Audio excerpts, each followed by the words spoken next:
throughout the scriptures from the beginning to the end, from Genesis chapter 1 right through to Revelation chapter 21. We discover numerous accounts of angels intervening in the lives of human beings. And every encounter that we read in the Bible, I can tell you one thing for sure: that angel was not there by accident.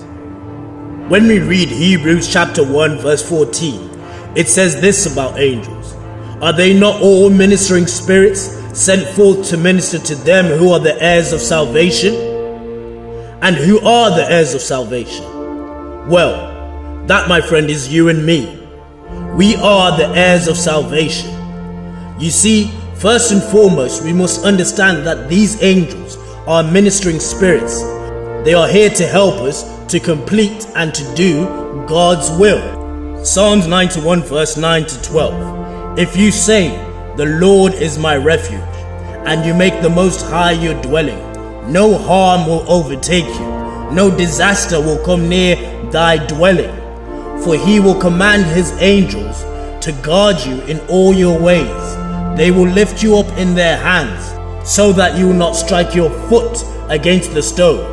In Hebrews chapter 1 verse 14, where it states we are the heirs of salvation, that word salvation means rescue or safety, deliverance from the harassment of the enemies. The enemies being referred to here is the devil and his henchmen. So many of the children of God are being harassed by the adversary. Whether you like it or not, whether you believe it or not, the adversary does not like you and is out to get you, and he'll do everything in his power to do so. It's nothing personal against you. He could care less about you, but the devil knows that he can't compete with God. He can't come anywhere near the power of God Almighty. So the only way he can get back at God for what happened to him in Luke 10 verse 18, when he was cast out of heaven like lightning, is by going after God's object of affection. That's you and that's me. Yes, you are the object of God's affection. He loves you. For God so loved the world that he gave his only begotten Son, that whosoever believes in him should not perish but have everlasting life. And unfortunately, so many of God's children are being harassed by the adversary and his tools. For example, fear, anxiety, stress, burnout, overthinking, pressure, crisis over here, crisis over there, bad news here, bad news there, and they are caught up in the middle of a fight. You know that I am a big advocate of viewing life as a fight. Life is a fight, and anything worth having in life, you will have to fight for it. The sooner you come to that realization, the better. To get a promotion, you will have to fight to get yourself in a position where you can be seen to get a promotion. Even in your own family life, you will have to fight, not against each other, but against the challenges that face your family. Nahum 4 verse 14, fight for your brothers, fight for your sons, fight for your daughters, fight for your wives, fight for your houses. Your family is worth fighting for. Life in general is a fight. And as you are listening to me right now, in some capacity, you are involved in a fight. Whether it's a fight for your health, a fight for your family, or a fight for good grades, in some form or fashion, you are involved in a fight, and you will have to get used to it. The enemy will try to do everything to ensure he overwhelms you while you are facing the battles of life. If the truth be told, you are fighting fights, you are fighting battles you don't need to fight alone. Psalms 35 verse 1, fight those who fight against me.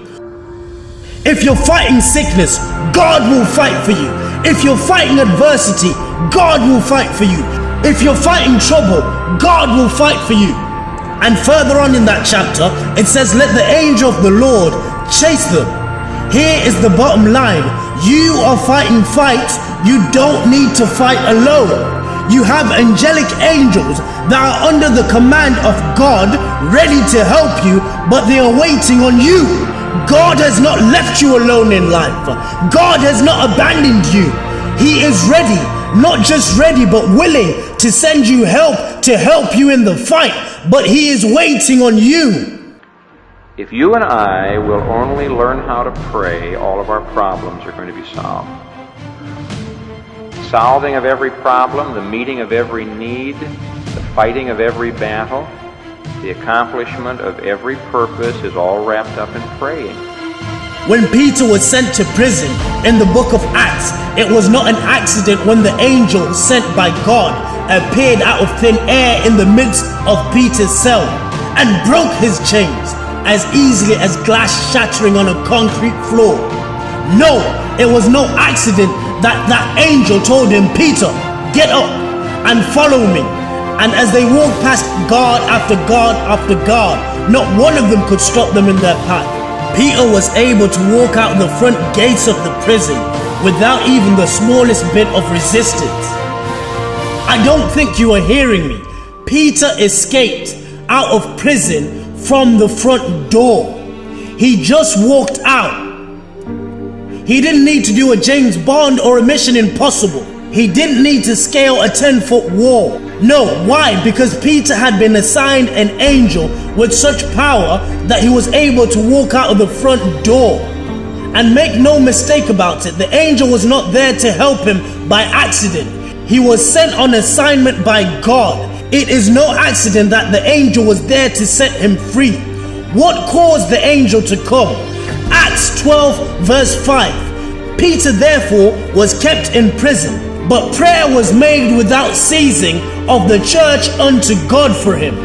Prayer was made without ceasing. God is willing to help you in your situation. God is willing to help you.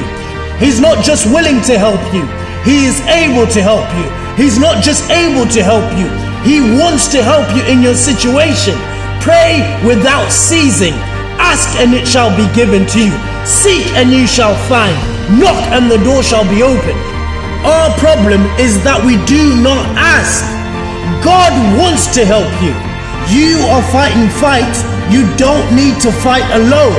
You have angelic angels that are under the command of God, ready to help you, but they are waiting on you. God has not left you alone in life. God has not abandoned you. He is ready, not just ready, but willing to send you help to help you in the fight, but he is waiting on you. We are fighting fights we don't need to fight alone. You are not alone in this matter. God wants to help you. You are fighting fights you don't need to fight alone. Get on your knees and pray. Be vigilant with your prayer life. Be aggressive with your prayer life. Be forceful with your prayer life.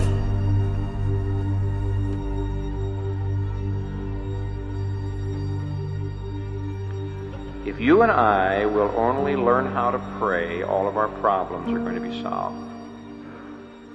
Solving of every problem, the meeting of every need, the fighting of every battle, the accomplishment of every purpose is all wrapped up in praying. I think we can say without fear of argument that you and I are what our prayers are. Our Christian life cannot be divorced from our prayer life. If our prayer life is weak, our Christian life is weak. If our prayer life is unintelligent, our Christian life is unintelligent. You can't divorce praying from living. Jesus said men ought always to pray and not to faint. Let's turn to the book of Daniel. When an angel visited Daniel in Daniel 10 verse 12, then he said to me, do not fear, Daniel, for from the first day you set your heart to understand and to humble yourself before God, your prayers were heard. And I have come because of your words. But the prince of the kingdom of Persia withstood me for 21 days. And behold, Michael, one of the chief princes, came to help me, for I had been left alone there with the kings of Persia. Prayer is the answer. Prayer is the answer. You are facing battles. You are facing situations you don't have to face alone. Notice what the angel said. your prayers were heard, and I have come because of your words. Prayer is the answer. God answers prayer. The disciples said, Lord, teach us to pray. But instead of that, I was saying, Lord, teach us how to pray. And that's not the case. They were not saying, Lord, teach us how to pray. But to the contrary, they were saying, Lord, teach us to pray. Teach us to pray.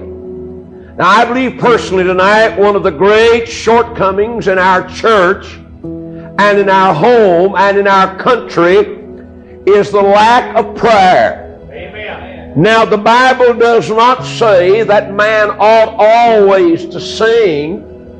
It does not even say that man ought always to preach.